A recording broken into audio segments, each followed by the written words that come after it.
William Shakespeare, যাকে ইংরেজি নাটকের জনক বলা হয়। তিনি একবার বলেছিলেন তার ম্যাকবেথ নাটকটির স্মৃতিচারণ করতে গিয়ে যে মানুষ, গর্বিত মানুষ, সামান্য অধিকারের সাজে সজ্জিত হয়ে এমন সব কাজকর্ম করে বসে যা দেখে স্বর্গের দেবদূতরাও কান্নায় ভেঙে পড়ে। গতকালকের ঘটনাগুলো, গতকালকের ভাইরাল হওয়া ওই ভিডিওটা, মিটফোর্ডের সামনে যে একটা মানুষ কোপানোর ঘটনা ঘটেছে, মাথা থেতলে মেরে ফেলা হয়েছে একটি ব্যবসায়ীকে চাঁদা না দেওয়ার কারণে, এই বিষয়গুলো আমাকে এই উক্তিটার কথা মনে করিয়ে দিচ্ছে। একই প্রজাতি, একই জাতি, একই দেশ, অথচ মানুষের প্রতি মানুষের কি নির্মমতা! এটা কাম্য নয়।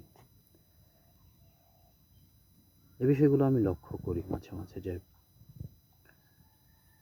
মানবিকতা নামে যে বস্তুটা আছে, মানে যে কথাটা রয়েছে যে মানবিকতা, মানে মানুষের যে বোধ, মনুষ্যত্ব বোধ,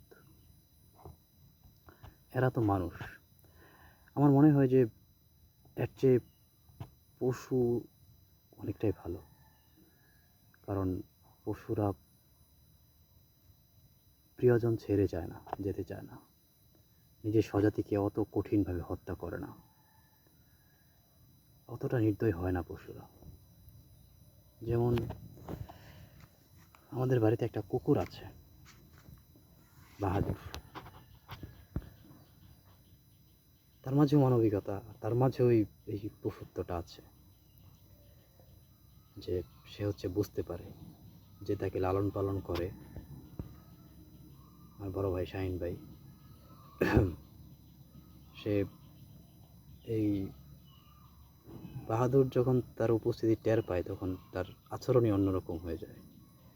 হিংস্রতা ছেড়ে সে একেবারে মানে অবুঝ বালকের মতো সাথে গিয়ে ঘেঁষতে থাকে বা এরকম হয়। এই ব্যাপারগুলো আসলে মানুষের সাথে হয় না। মানুষ একেবারে পাশাপাশি থাকে, অথচ একই সাথে ঘুরছে, একই সাথে চলছে, অথচ তাদের মনের মধ্যে শত্রুতা থাকে, বোঝা যায় না। এরকম হয় মানব জীবনে, এই ঘটনাটা অহরহ ঘটে, বরং এটাই বেশি ঘটে। যারা একই সাথে থাকে, একসাথে চলাচল করে, ঘরের মানুষ অথবা পরম বন্ধু, তাদের কাছ থেকেই শত্রুতার ব্যাপারগুলো বেশি ঘটে। পৃথিবীর ইতিহাসে মানুষের সাথে এই ঘটনা বহুবার হয়েছে, এবং হয়তো ভবিষ্যতেও হবে। আমার একজন প্রিয় স্যার, গণিতের শিক্ষক সেলিম আলদিন স্যার, তার বায়োতে, মানে তার ফেসবুকের প্রোফাইলের নিচে লিখে রাখছিলেন যে আমি পশু, মানুষের মতো প্রিয়জন ছেড়ে যেতে শিখিনি, এরকম আর কি। তো আসলে কিছু কিছু ব্যাপারে কুকুর বিড়ালও মানুষের চেয়ে অনেক গুণ এগিয়ে আছে। মানবিকতার এই পৃথিবীতে, মানবিকতা, মনুষ্যত্ববোধ, শান্তির নামে যারা চেঁচাচ্ছে, আমেরিকা এবং তাদের সহোদর, তাদের সন্তানেরা, তাদের ভাই ভাতিজারা, তারা হচ্ছে পৃথিবীর ক্ষতি করছে। পৃথিবীকে একটা বাসের অযোগ্য গ্রহ হিসেবে তারা গড়ে তুলছে, এবং সারা দুনিয়াতে এই ঘটনা ঘটছে। আমাদের দেশেও ইতিপূর্বে হয়েছে, এখনো হচ্ছে, হয়তো ভবিষ্যতেও হবে। কিন্তু আমরা সেরকম চাই না। আমরা চাই যে আস্তে আস্তে পৃথিবীটা একটা শান্তি, সৌহার্দ্য, সহমর্মিতার গ্রহে পরিণত হোক। দল তো একটা করাই যায়, আওয়ামী লীগ, বিএনপি, জামাত, শিবির, যে যা করে করুক না, কিন্তু কেন এরকম হানাহানি? এই বিষয়গুলো খুব কষ্ট দেয়। শুধুমাত্র এই দলীয় পরিচয় বা এই বিষয়গুলোর জন্য একেবারে নিজের আপন ভাই, প্রতিবেশী, আত্মীয় স্বজন তাদেরকে এইভাবে টর্চারিং করা, এইভাবে নির্মমভাবে চোখের সামনে মেরে ফেলা, এ কী রকম ব্যাপার? কি অদ্ভুত! শেক্সপিয়ার আরও একবার বলেছিলেন যে পৃথিবীতে মানুষ যখন জন্মগ্রহণ করে তখন কান্নার কারণটা হচ্ছে যে তারা একটা বোকার পৃথিবীতে এসে পড়ে, যেখানে সবাই বোকা। এরকম মনে হয়, যারা নিজেকে খুবই চালাক ভাবে তারা একটু বেশি বোকা, আর যারা নিজেকে একটু বোকা শোকা ভাবে তারা হয়তো বা একটু বেশি চালাক, কিন্তু দিন শেষে সবাই বোকা। এটা কেমন বোকামি? শুধু একটা দলীয় পরিচয় লোভে 5 টাকা পকেটে আসবে এটা ভেবে মানুষকে মেরে ফেলা, এই ঘটনাগুলো ঘটছে। আরও একটা ঘটনা দেখলাম, এক মেয়ে, তার মেহেরিন, যদি আমি ভুল না করে থাকি ওই মেয়ের নাম, তো তার হচ্ছে সে ইংলিশ মিডিয়ামে তার বাবা মা তাকে পড়িয়েছে এবং তার স্পোকেনও যথেষ্ট সুন্দর, কথাগুলো বলেছে। সে তার বাবা মায়ের বিচার চাচ্ছে, তাও আদালতে গিয়ে। এই বিষয়গুলো আর কি, ব্যাপারগুলো কষ্ট লাগলো বিষয়টা। পৃথিবী কেমন যেন একটা গ্রহ হয়ে গেছে, সব মায়া মমতা উঠে যাচ্ছে। জীবনানন্দের সেই কথাটির কথা মনে পড়ল, অদ্ভুত আধারেক নেমে এসেছে পৃথিবীতে আজ। যারা অন্ধ সবচেয়ে বেশি আজ চোখে দেখে তারা, যাদের হৃদয়ে কোনো প্রেম নেই, প্রীতি নেই, করুণার আলোড়ন নেই। পৃথিবী অচল আজ তাদের সুপরামর্শ ছাড়া। আমার কাছেও ব্যাপারটা মনে হয় যে পৃথিবীতে এই কথাগুলো এখন কেমন যেন প্রাসঙ্গিক।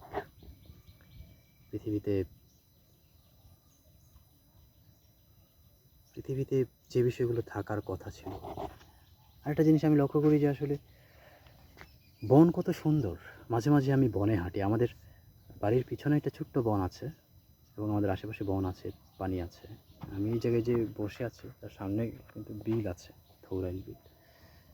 তো বন অনেক সুন্দর, এখানে পশু পাখিরা থাকে, তারা গাছ কাটে না, তারা বনের ক্ষতি করে না। সুন্দর পরিবেশ, বাঁশ পাতার শব্দ, তারপরে পাতার মর্মর শব্দ এখানে শোনা যায়, পশু পাখিদের শব্দ শোনা যায়, পাখিদের কিচিরমিচির শোনা যায়, বাতাসের যে একটা গান আছে, বাতাসের গান শোনা যায়।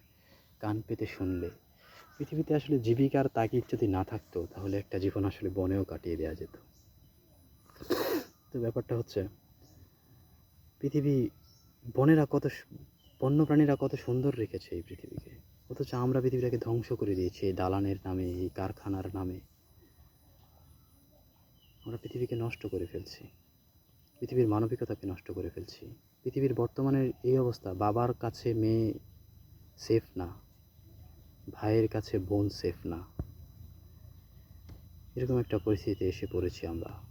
পরশুদিনের একটা ঘটনা দেখলাম, নিজের আপন মা তার 2 সন্তানকে পানিতে ফেলে দিয়েছে, পানিতে ফেলে মেরে ফেলেছে, এবং এই দোষ তার স্বামীর ঘাড়ে চাপানোর চেষ্টা করছে। পরবর্তীতে স্বীকার করেছে সে। কেমন পৃথিবী! মায়ের কাছে সন্তান সেফ না। এই দেশ, এই পৃথিবীতে আমরা এসেছি, পৃথিবীর এরকম একটা সময় চলছে, পৃথিবীর সকল সংখ্যা ভুল। বিজ্ঞানীরা বলছে পৃথিবীর মানচিত্র নাকি ভুল হয়ে যাচ্ছে আস্তে আস্তে। পৃথিবীর মেরু পরিবর্তিত হয়ে অন্যদিকে চলে যাচ্ছে, চুম্বক ক্ষেত্র চেঞ্জ হয়ে যাচ্ছে, যে কারণে বন্দরের জাহাজগুলো যেখানে ভিড়ার কথা ছিল সেখান থেকে আরও 10 কিলোমিটার, মাঝে মাঝে 50 কিলোমিটার দূরে গিয়ে ভিড়ছে। মানে পৃথিবীর চুম্বক ক্ষেত্র কম্পাস কাজ করছে না, কেমন যেন উলটপালট হয়ে গেছে পৃথিবী। যুদ্ধের জন্য সারা দুনিয়া যুদ্ধাস্ত্র, পারমাণবিক অস্ত্র তৈরি করছে, অথচ পৃথিবীর এমন হওয়ার কথা ছিল না। সাম্য, মৈত্রী, ভ্রাতৃত্বে পৃথিবী গড়ে তুলবে। দল, মত, ধর্ম, বর্ণ নির্বিশেষে সবাই একই সাথে হাঁটবে। হিন্দু, বৌদ্ধ, মুসলিম, খ্রিস্টান, সব মানুষ একই পিতার সন্তান, একই গ্রহে আমরা আছি। অথচ এই ধর্ম বিশ্বাস, এই দল বিশ্বাস, এই বিষয়গুলোর কারণে পৃথিবী আমাদের কাছে একটা অপরিচিত গ্রহে পরিণত হয়েছে। পৃথিবীর যেমন হওয়ার কথা ছিল না, পৃথিবী তেমন হয়ে যাচ্ছে। পৃথিবীতে শয়তানের রাজত্ব কায়েম হচ্ছে, সত্য পালিয়ে যাচ্ছে, মিথ্যা ঘাড়ে চেপে বসছে। মিথ্যাকে আমরা বেশি সেফ মনে করছি, সত্যকে মনে করছি দুর্বলতা। মানুষ সত্য বলতে ভয় পাচ্ছে, মিথ্যা বলতে আনন্দ পাচ্ছে। এরকম একটা পৃথিবী কি হওয়ার কথা ছিল আমাদের? পৃথিবী এমন হয়ে যাচ্ছে। পৃথিবীর উপাসনালয়গুলো বিরান, মানুষ আত্মতৃপ্তি খুঁজছে মিথ্যার ভেতর। এই সমস্যার মাঝে আছি আমরা। সারা দুনিয়াতে একই অবস্থা। এবং কাজী নজরুল ইসলাম একবার বলেছিলেন যে, খালি তোমার ঘোড়ার খুরের আঘাতে মরিত যে পিপীলিকা, জগৎ জুড়িয়ে আজ দেখি শুধু তাহাদেরই বিভীষিকা। এরকম হচ্ছে সারা পৃথিবীতে। ইহুদি খ্রিস্টানদের রাজত্বে অরাজকতা সৃষ্টি হচ্ছে। সারা দুনিয়াতে তারা মানুষ হত্যা করছে এবং সব জায়গাতেই তাদের পণ্যের মাধ্যমে, তাদের আইডিওলজির মাধ্যমে মানুষদেরকে বিভ্রান্ত করছে, ধর্ম থেকে দূরে সরিয়ে নিচ্ছে এবং পৃথিবী তার মৃত্যুর দিনগুলো গুনছে। এরকম একটা অবস্থা। বাংলাদেশেও এর প্রভাব পড়েছে। খুবই দুঃখ পায় বিষয়গুলো ভাবলে। আমার দুঃখে কারো কিছু যায় আসে না, আসারও কথা না। তবু আমার একটা হৃদয় আছে, সেখানে ব্যথা হয়। আজ ব্যথা হচ্ছে।